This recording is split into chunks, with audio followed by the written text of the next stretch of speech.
많은 사람들이 건강검진을 받으시는데요.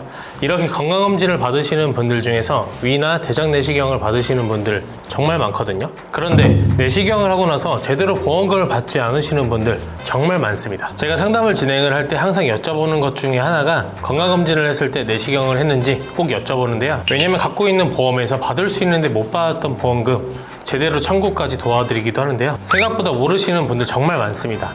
영상 끝까지 시청하시면 추후에 건강검진을 하시더라도 제대로 받을 수 있는 보험금 지금 바로 알려드리겠습니다. 내시경 검사를 하고 실손보험만 받으셨나요?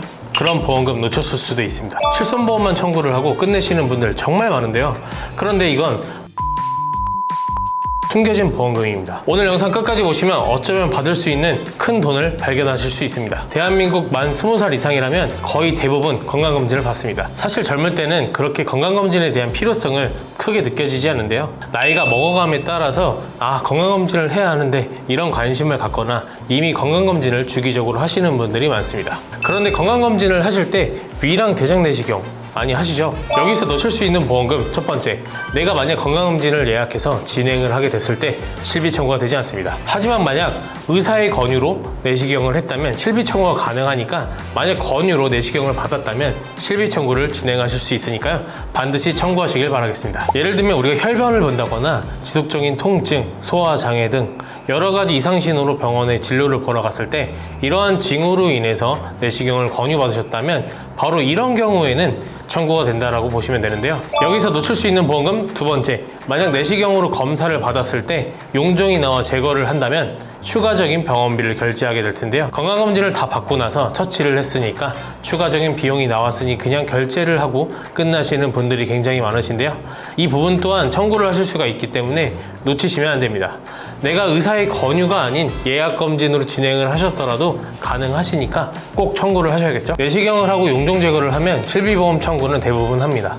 그런데 문제는 여기서 실비보험 청구만 받고 끝난다는 겁니다. 놓칠 수 있는 보험금 세 번째, 바로 수술비인데요. 용종 제거는 수술비 또한 청구가 가능합니다. 가입하신 보험 증권에 질병 수술비와 종수술비, 그리고 폴립 제거 수술 등 여러 수술 특약이 있다면 청구를 할 수가 있습니다. 용종 제거는 바로 수술에 해당되기 때문에 받을 수 있는 건데요.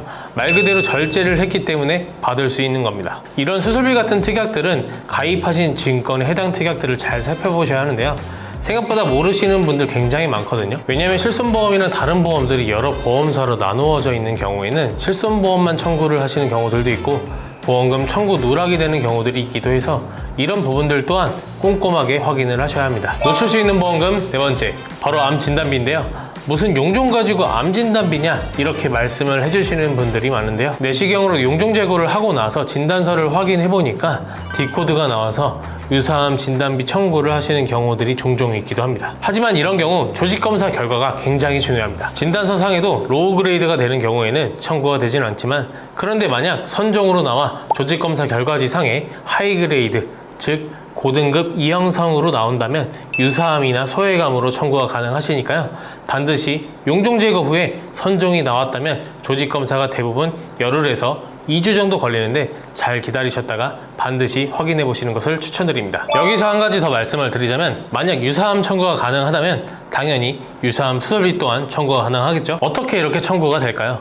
이제 가장 중요한 부분을 말씀을 드릴 건데요. 내시경 검사에서 발견되는 용종, 보통 세 가지로 구분됩니다. 용종은 대부분 양성 종양이지만 용종이 나왔다면 주기적인 검사가 필요한데요. 용종은 비신생물성 용종과 신생물성 용종, 그리고 암, 이렇게 세 가지로 분류를 하시면 될 것 같은데요. 우리가 흔히 알고 있는 대장 용종은 비신생성 용종일 겁니다. 하지만 문제는 신생물성 용종은 바로 선종으로도 많이 알려져 있는데요. 고등급 E형성 선종, 이건 대장암으로 발전 가능성이 높은 건데요. 그렇기 때문에 보험사 약관상 제자리암으로 인정을 받으실 수가 있습니다. 이 때문에 청구가 가능한 건데요. 그런데 대부분 수술 확인서에는 D12 코드, 양성 신생물만 적혀 있기 때문에 그냥 떼어내기만 했구나 라고 생각을 하시고 청구를 안 하시거든요. 조직검사 결과에 하이그레이드가 나왔어도 질병 코드가 잘못 기재된 경우들이 있습니다. 그렇기 때문에 조직검사 결과지에 하이그레이드라고 명시가 되어 있다면 병원 진단서상 질병 코드를 수정 요청하셔야 합니다. 보험금 청구 서류는 우리가 실손보험만 청구를 진행을 한다.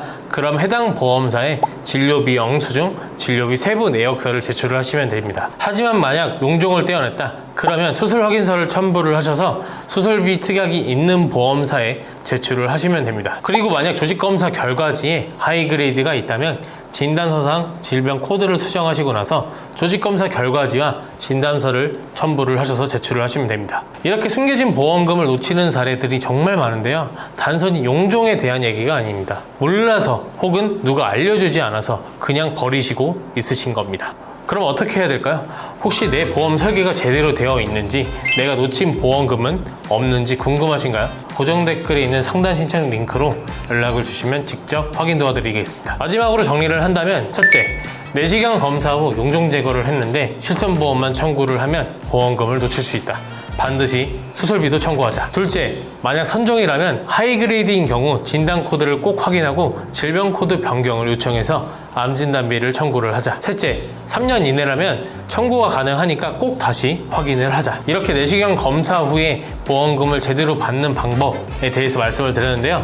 여러분들의 권리를 절대 놓치지 마셨으면 좋겠습니다. 오늘 영상이 도움이 되셨다면 좋아요와 구독, 그리고 많은 분들께 공유까지 꼭 부탁드리겠습니다. 저는 다음 시간에 더 유익한 정보로 찾아오도록 하겠습니다.